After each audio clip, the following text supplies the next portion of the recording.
안녕하세요. 저는 서울에서 거주 중인 30대 초반의 여자입니다.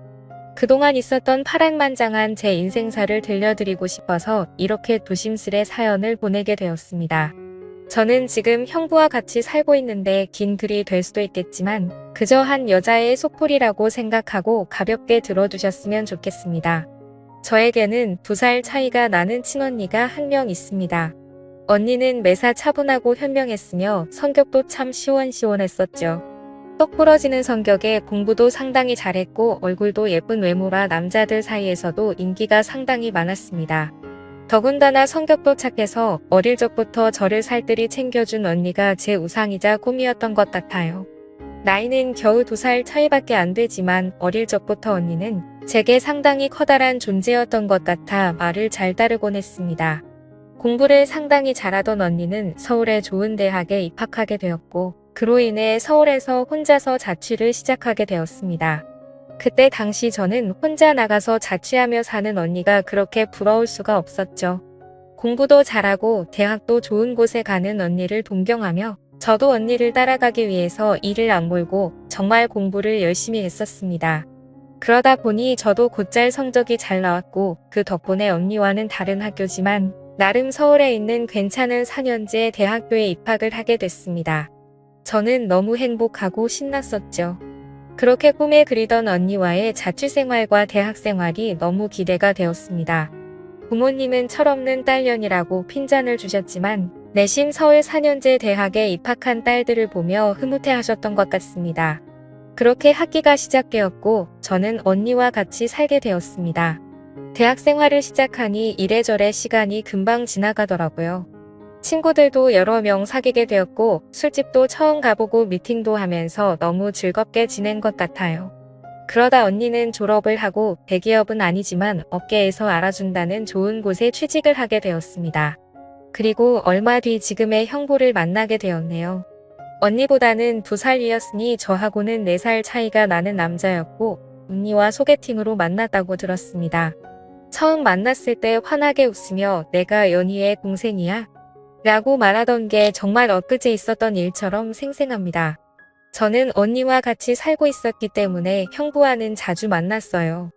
처음에는 여자 둘이 사는 집에 자꾸 찾아오는 게 불편했지만 너무나 좋은 성격에 항상 밝은 미소를 보여주던 형부였죠.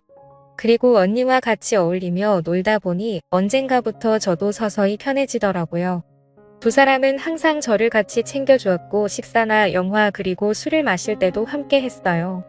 언젠가부터 그게 너무 좋았고 일상이 된 듯이 같이 노는 게 편해졌습니다. 저와 형부는 아는 오빠 동생 같이 아주 편한 사이가 되었던 거죠. 그렇게 처음 겪어보는 재밌는 일상들을 만끽하였고 평범한 대학생활을 즐기면서 별탈 없이 잘 지내고 있었습니다. 그런데 하늘이 무너질 만큼 충격적인 일이 생겨버렸죠. 어느 날 갑자기 부모님의 충격적인 사고 소식을 접해야 했습니다. 언니와 제가 사는 자취방에 오셔서 반찬이며 이것저것 가져다 주시고 시골집으로 내려가시다 차가 반파되는 큰 사고가 났습니다. 여자들끼리 사는 집이 이게 뭐냐며 투덜거리셨던 엄마 애들한테 잔소리 그만하라는 아빠 그 모습이 마지막 모습이셨어요. 부모님 2분 다 그 사고로 인해 돌아가시게 되었습니다. 저희 자매는 너무나도 슬픈 그 현실을 어린 나이에 모두 받아들여야만 했습니다.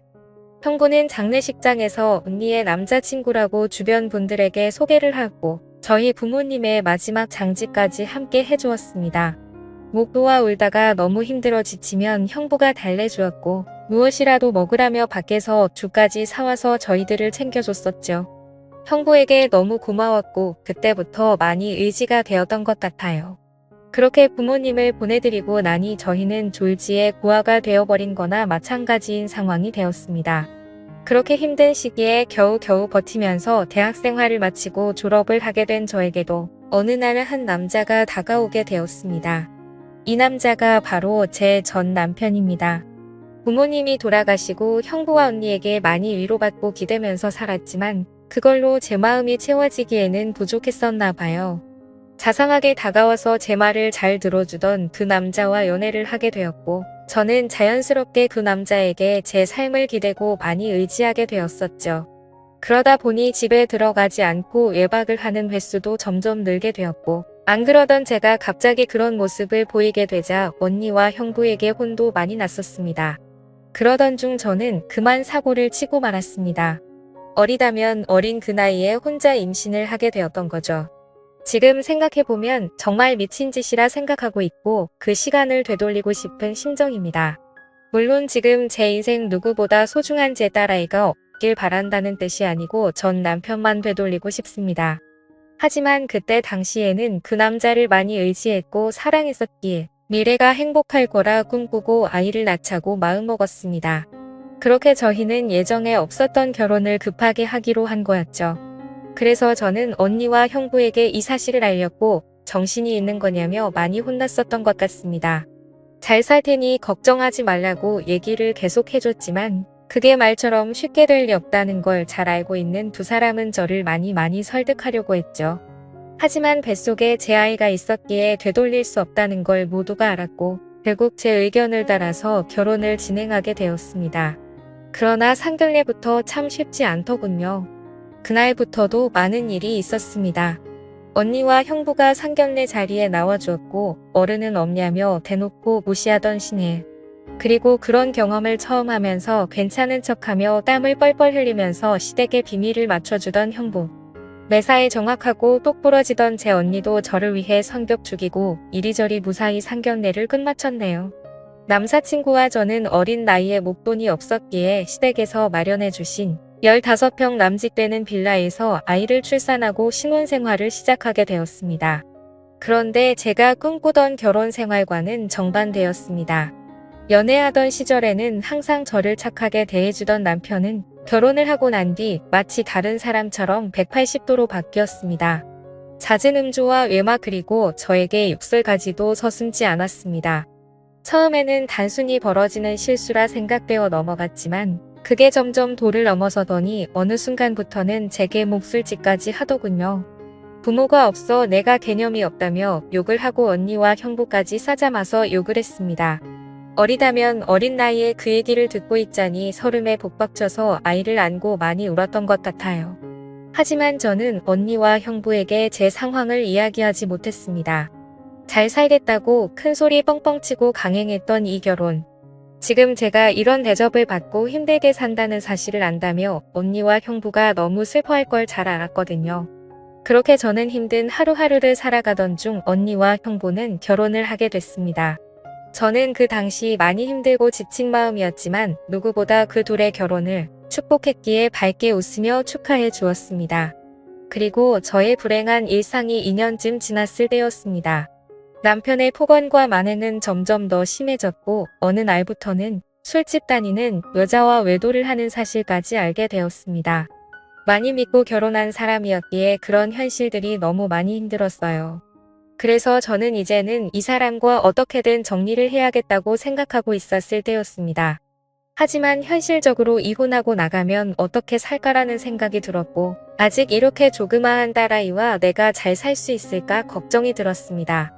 동원님께서 살아계셨으면 내가 돌아갈 곳이 있을 텐데 하는 슬픔에 잠겼죠.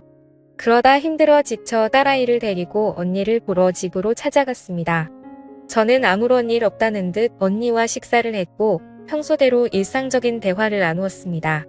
언니와 식사를 하고 있는 중에 형부가 퇴근하여 집으로 들어왔고 저를 보며 반갑게 맞아줬습니다. 언니네 오게 되면 딸아이 선물도 챙겨서 들어오게 미리 얘기 좀 하라고 하는 형부. 이렇게 정감 있는 인사를 해주며 제 머리를 쓰다듬어 주더라고요. 그런데 얼마 전 남편에게 밀쳐져서 넘어지다 찢어졌던 부분을 건드렸고 저도 모르게 비명소리를 내게 되었습니다. 형부는 깜짝 놀라서 뭐냐고 왜 그러냐고 계속 물어봤죠. 저는 사실대로 말할 수 없어 눈을 못 마주치고 있는데 걱정을 해주는 모습을 보고 있으니 저도 모르게 서름에 북받쳐 갑자기 눈물이 흘렀습니다. 뭔가 이상하다는 느낌을 감지한 건지 형부는 제 몸을 계속 살폈고 눈에 띌 만큼 표정이 급격히 경직되면서 변해갔습니다. 형부는 남편 놈이 이런 거냐고 솔직히 말해보라며 저를 가부쳤고 저는 아니라고 계속 부인했지만 하염없이 나오는 눈물이 제 말이 거짓이라고 저를 대신해서 대답해 주었죠. 결국 그날 그동안 있었던 모든 일에 대해서 솔직하게 말을 했고 형부는 화를 내면서 그 늦은 시간에 저를 이끌고 우리 집을 찾아갔습니다. 술을 좀 했는지 소파에 누워서 뒹굴고 있는 남편을 사정없이 멱살을 잡고 흔들기 시작했습니다. 네가 사람 새끼냐고, 어떻게 여자한테 그럴 수 있냐며 계속 욕을 했죠. 남편은 그러다 넘어지면서 바닥에 부딪혔고 악을 쓰며 소리를 질렀습니다. 형부는 그때부터 정신이 조금 들었는지 잠시 숨을 고르더라고요. 일단 이 상황이 정리가 되어야 할 것 같아 형부를 밖으로 데리고 나가려 하는데 갑자기 남편에게 무릎길을 꿇으면서 이야기를 했습니다.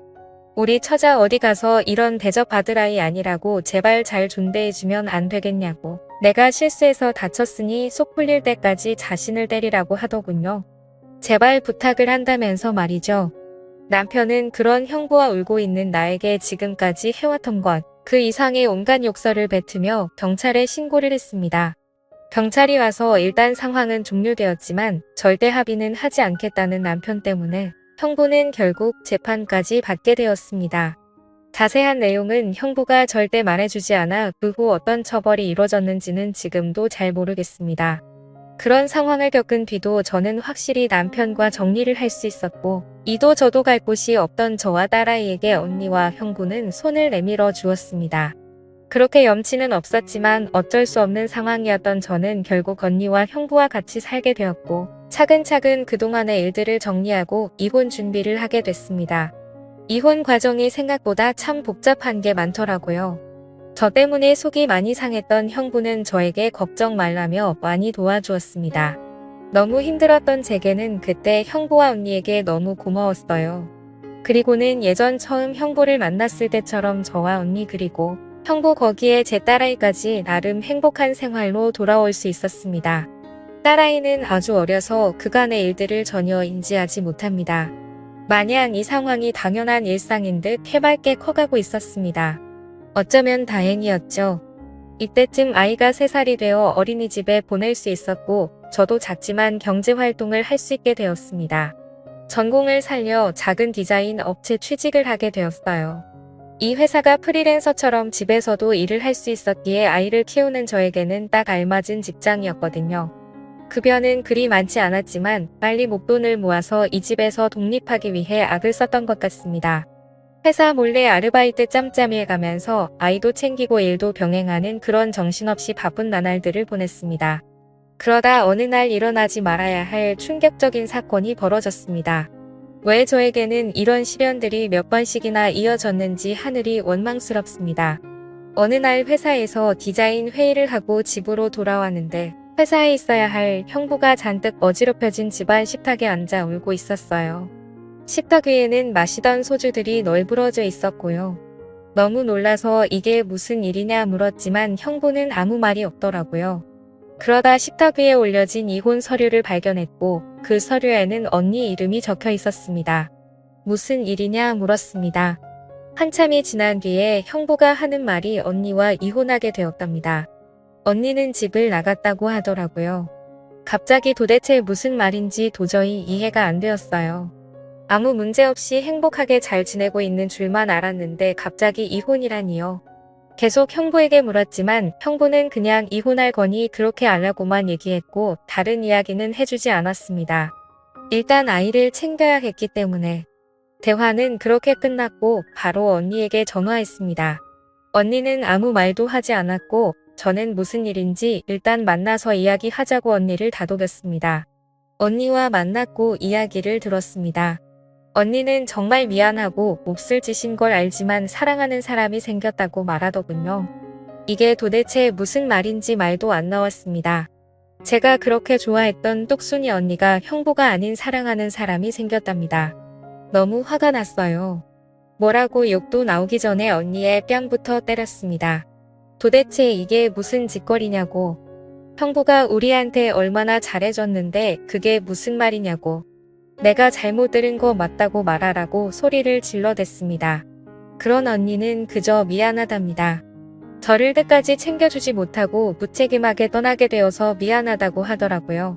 너무나 황당하고 어이가 없어서 말도 제대로 안 나오더군요.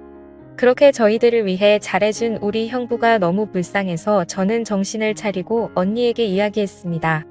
앞으로 너는 내 언니도 아니고 2번 다시 우리 앞에 나타나지 말라고. 내가 너 대신 형부를 끝까지 지켜줄 거니 꺼지라고 했습니다. 그리고 울면서 자리를 나왔습니다. 저도 그렇게 아프게 이혼했는데 그렇게 믿었던 언니가 제 전남편처럼 인간 같지도 않는 짓을 저지르다니 믿어지지가 않았습니다. 집으로 돌아온 저는 말없이 형부를 위로해 주었습니다. 사실 제가 할 수 있는 일이 크게 없었어요. 저도 딸아이와 함께 얹혀 살고 있는 입장이었기 때문에 그저 위로를 해줄 본 다른 방법이 없었거든요. 형부는 며칠 동안 출근도 하지 않고 술만 마시며 지냈습니다. 그걸 보다 보니 저는 너무 안쓰러웠습니다. 그래서 그때부터 언니 대신 집안일을 더욱더 살뜰히 챙겼고 가상 육아일을 병행하게 되었습니다. 너무 바쁘게 움직였지만 그것보다 형부의 충격이 더 걱정되어 힘들다는 생각도 못했었죠. 그러던 어느 날 형부가 저를 불렀습니다. 그리고 봉투 하나를 건네주었는데 1억 원이 수표로 들어있었어요. 그러며 하는 말이 같이 아파트 들어가려고 모아주었던 돈인데 이제 아무것도 필요 없으니 이 돈 가지고 나가서 자기 걱정 말고 행복하게 살라고 합니다. 여기에 계속 있기 불편하지 않겠냐고 어차피 끝까지 저랑 제 아이 데리고 가려고 했었기에 그 몫을 나누어 주는 거라고 하더군요. 힘든 그 와중에도 제 걱정을 하고 있었다니 눈물이 나서 펑펑 울어버렸어요. 그리고 형부를 꼭 안아주며 내가 같이 지켜줄 거니까 너무 슬퍼하지 말라고 당분간 곁에 있게 해달라고. 형부가 정신 차리면 내가 안아서 나갈 테니 이 돈은 필요 없다고 말했습니다. 형부도 감정이 복받쳤는지 목 놓아 울었고 알겠다면서 고맙다고 말하더라고요. 그렇게 저와 저의 딸 아이 형부까지 새로운 가족이 되었습니다. 형부는 바라게 뭐 있냐고 아무것도 필요 없다며 언니와 조용히 합의 이혼을 했습니다. 왜 이렇게 착한 사람을 상처받게 만드는지 언니가 너무 미웠고 형부에게 미안했습니다. 이렇게 짧은 시간 동안 부모님의 사고 그리고 혼전, 임신과 이혼도 믿었던 언니의 충격적인 배신까지 무려 3가지나 되는 큰일을 연달아 겪었습니다. 형부는 이혼을 한 뒤로 정신을 차리고 일상으로 돌아왔습니다. 저도 마찬가지고요. 서로 많이 의지를 해가며 바쁜 나날들을 보내고 있습니다. 언니가 떠난 충격을 온전히 떨칠 수는 없었지만 그래도 그 슬픔이 어느 정도 가셨을 무력 작은 월세방을 얻어서 나간다고 형부에게 말했죠. 어느 정도 일상이 제자리를 찾은 것 같아서 제가 살기를 찾아가겠다고 말했더니 여기가 너희 집인데 어딜 가냐고 화를 내더라고요. 이제 우리 가족인데 어딜 나가냐고요. 끝까지 서로 의지하자며 저를 붙잡더라고요. 형부를 위해서도 이건 아니다 싶어 완강히 거절했지만 이런저런 실랑이 끝에 형부에게 너무 고마운 마음이 들었습니다. 결국 저는 형부의 손을 놓을 수 없었습니다. 저희는 서로 상처받은 사람들이 만든 이상한 가족 구성원이 되었지만 나름 행복하게 잘 살고 있습니다. 지금은 전에 살고 있는 곳보다 조금 더 좋은 아파트로 이사도 했고요. 남들이 이상하게 볼 수도 있겠지만 신경 쓰지 말라고 늘 본인보다 저를 신경 썼어요. 아이 유치원 행사에도 내비 없는 자식 소리 듣지 않게 하려고 아빠처럼 참여해줬고요. 남들이 흔히 생각할 수 있는 이상한 관계는 절대 아닙니다. 사실 저조차도 나름 소소한 행복을 느끼며 사는 이 순간이 영원할 것 같진 않습니다. 언젠가는 저도 형부와 떨어져 이곳에서 떠나야 할 거라 생각하고 있고요. 그래도 지금 당장은 현재에 충실해서 행복하게 지내보려고 합니다. 길다면 긴 시간에 많은 일들을 모두 담아보려다 보니 많이 횡설수설한 것 같네요. 제 이야기 들어주셔서 감사합니다.